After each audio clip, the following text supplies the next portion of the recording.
ल संपूर्ण सर म्यामहरुमा नमस्कार।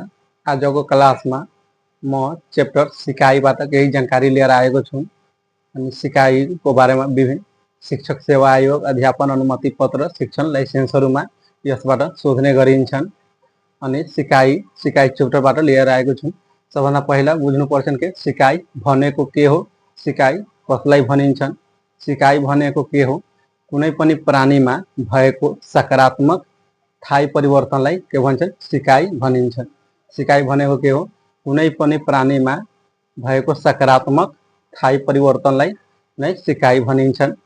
सिकाइ भनेको जब कुनै पनि प्राणी हुन्छन् त्यसले सिक्ने काम गर्छन्, सिकेको कुरा के गर्छन् व्यवहारमा उतार्ने।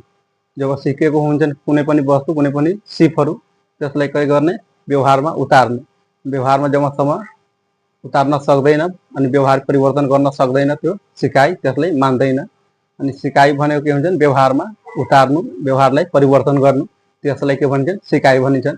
आज म त्यही सिकाइको बारेमा जानकारी गराउँछु। यसबाट शिक्षक सेवा आयोग र शिक्षण लाइसेन्स, अध्यापन अनुमति पत्रमा यसबाट सोध्ने गरिन्छन्। आज म त्यसैको बारेमा चर्चा गर्छु। सबभन्दा पहिला यहाँ म सबै लेखिदिएको छु के छन् पाठ सिकाइ हो। सिकाइको अपवाद, सिकाइको के छन् अपवादको बारेमा जानकारी गराउँछु। अपवाद, सिकाइको अपवाद भनेको के हो, स्वाभाविक प्राकृतिक प्राणीको रगतमा भएको व्यवहार सिकाइ होइन। कुनै पनि प्राणी हुन्छ त्यो प्राणीले स्वाभाविक रूपमा प्राकृतिक रूपमा त्यो आफै लिएर आएको हुन्छन्, आफ्नो प्राकृतिक गुण लिएर आएको हुन्छन्, त्यसलाई के भन्छन् सिकाइ मान्दैन, त्यो सिकाइ हुँदैन। त्यो के हो सिकाइको अपवाद हो, त्यही यहाँ भनिएको छ। अनि एक नम्बरमा के छन् जन्मजात प्रवृत्तिहरू। जन्मजात प्रवृत्ति भनेको के हो, कुनै पनि प्राणी त्यो आफै प्राकृतिक रूपमा त्यसको आफै गुण हुन्छन्, त्यसलाई जन्मजात भन्छन्। जन्म रूपमा लिएर आएको हुन्छन्, त्यसलाई जन्मजात भनिन्छन्। यहाँ मैले सबै लेखेको छु जन्मजात प्रवृत्तिको बारेमा। जो जन्मजात गुण लिएर आएको हुन्छन् त्यसको आफै नै गुण हुन्छन्, त्यो के गर्छन् सिक्दैन, त्यसमा आफै गुणहरू उत्पन्न भएको हुन्छ। जस्तैमा एक नम्बरमा छ माकुराले जालो बनाउनु। अब कुनै माकुरा हुन्छन् त्यसले के गर्छन् जालो बनाउने काम गर्छन्, त्यसलाई त कुनै पनि प्राणीले सिकाउँदैन, त्यो के हुन्छन् जन्मजात रूपमा आफै लिएर आएको हुन्छन्, त्यो आफै सिकेको हुन्छन्। त्यो के हुन्छन् कसैसँग सिकेको हुँदैन, के हुन्छ सिकाइ त्यो होइन। त्यो भइहाल्यो जन्मजात प्रवृत्ति भइहाल्यो। जाल के गर्छन् माकुराले जालो बनाउने, यो भइहाल्यो सिकाइको अपवाद हो, त्यो सिक्दैन, त्यो जन्मजात रूपमा लिएर आएको हुन्छ। चाराले गुड बनाउनु। कुनै पनि चारा पन्छीहरू हुन्छन् त्यसले के गर्छन् गुड बनाउँछन्, आफ्नो वासस्थान बनाउने काम गर्छन्। त्यो के गर्छन् त्यसले आफू सिके गरेको हुँदैन, त्यसको के हुन्छ जन्मजात एउटा प्रवृत्ति हुन्छ, त्यो जन्मदेखि लिएर आएको एउटा गुण हुन्छ। के गर्छन् चाराले गुड बनाउने काम, त्यो जन्मजातको अपवाद हो। अनि माछा पानीमा पौड्नु, के भनेको थियो माछा पानीमा पौड्नु। माछाहरू हुन्छन् जो पानीमा के छ पौडी खेल्नु, त्यसले त सिकाउनु पर्दैन, त्यो आफै जन्म रूपमा लिएर आएको हुन्छ। चारा उड्नु, चारालाई उडाउनको लागि के गर्छ सिकाउनु त पर्दैन, त्यो आफै सिकेको हुन्छ। के भन्छ तोप चाराले पात उड्ने गुड बनाउनु। तोप चारा हुन्छन् त्यो के हुन्छन् पाताहरू हुन्छन् गाछ वृक्षको, त्यसलाई के गर्छ चिरेर विभिन्न किसिमको विश्लेषण गरेर त्यसलाई के गर्छन् गुड बनाउने गर्छन्, खोता बनाउने काम गर्छन्। गैथलीले हिलो माटोबाट गुड बनाउनु। एउटा किरा हुन्छ, एउटा जीव छन्, त्यसले के हुन्छन् हिलो मिसाएको माटो हुन्छन्, त्यसले आफै के गर्छन् आफ्नो गुड बनाउँछन्, घर बनाउँछन्, वासस्थान बनाउँछन्। त्यो के भयो सिकाइ भएन, त्यसले के हुन्छन् आफै सिकेको हुन्छन्, आफैले बनाउने काम गर्छन्। यो भइहाल्यो सिकाइको अपवाद छन्। बाँदरले एक रुखबाट अर्को रुखमा के गर्छन् हाम फाल्ने काम गर्छन्।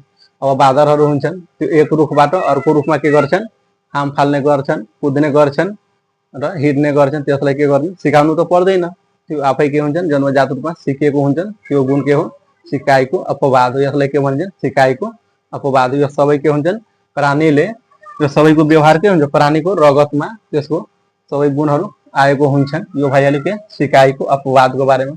अब दुई नम्बरमा छ के सहज क्रिया। सहज भनेको के हो आफै से आफ भइहाल्ने, त्यसलाई गर्नु पर्दैन। जस्तैमा हामीहरू के हुन्छ आँखा झिम्काउने काम गर्छौँ, जब आँखा झिम्काउँछौँ त के हुन्छ त्यो आफै हुन्छन्।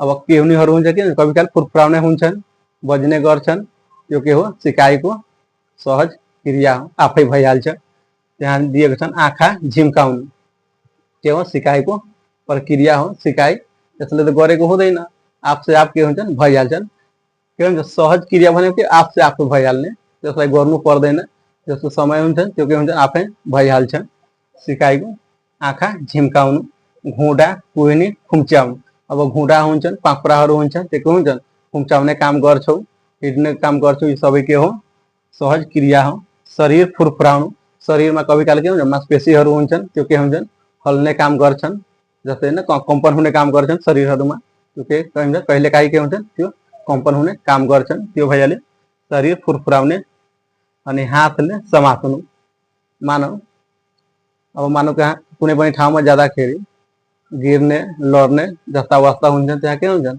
हातले समात्ने काम गर्छन् त्यो के हुन्छ आफै भइहाल्छ त्यसलाई सिकाउनु पर्दैन त्यो के हुन्छन् हातले समात्नु यहाँ दिएको छ हातले समात्नु आपसे आप भइहाल्छ कुनै ठाउँमा लड्दाखेरि के हुन्छन् हातले समात्ने खोज्छ अनि उकालो चढ्दा श्वास गर्नु कुनै ठाउँमा जाँदाखेरि माथि चढ्दाखेरि के हुन्छन् श्वासलाई फुल्ने काम गर्छन् त्यो के हुन्छन् श्वास हुन्छन् श्वास यो भइहाल्छ आपसे आप भइहाल्छ गर्नु त पर्दैन त्यो अनि भोक लाग्नु भनेको अब यो त जन्मजात हो अनि यसो त सिकाइ गरेको हुँदैन भोक लाग्नु एउटा सहज क्रिया हो आपसे आप के हुन्छन् भइहाल्छन् भोक लाग्नु यो एउटा सहज क्रिया हो भोक लाग्ने काम गर्छ आमा देख्दा बच्चा रुनु एउटा सहज क्रिया हो कुनै पनि बच्चा हुन्छन् त्यो के हुन्छन् आफ्नो आमालाई देख्दा रुने काम गर्छन् यो भइहाल्यो सहज क्रिया भइहाल्यो त्यसैको आधारमा दिएको छन् 3 नम्बरमा परिपक्वता भनेको के हुन्छ समय अनुसार के हुन्छन् परिवर्तन हुन्छन् चेन्ज हुन्छन् त्यसलाई सिकाइको परिपक्वता भनिन्छन् यहाँ दिएको छन् समय अनुसार बच्चा हिँड्न दौड्न बस्न सक्नु यो सबै के हो सिकाइको परिपक्वता हो समय अनुसार के हुन्छन् चेन्ज हुन्छन् समय के हुन्छन् बच्चाहरू हुँदाखेरि हिँड्छन् बस्छन् कुद्ने काम गर्छन् सबै के हो सिकाइको परिपक्वता भइहाल्यो यो शारीरिक प्रक्रिया हो सिकाइ होइन यो शारीरिकसँग सम्बन्धित हुन्छ सिकाइको के हुन्छ जो शरीर हुन्छन् शरीरको बारेमा यसको जानकारी गराइछ सबै यो भइहाल्यो परिपक्वताको जानकारीको बारेमा आजको लागि यतिकै रहन दिउँ अर्को भिडियोमा यसको अझ पनि केही कुराहरू लिएर आउँछु ल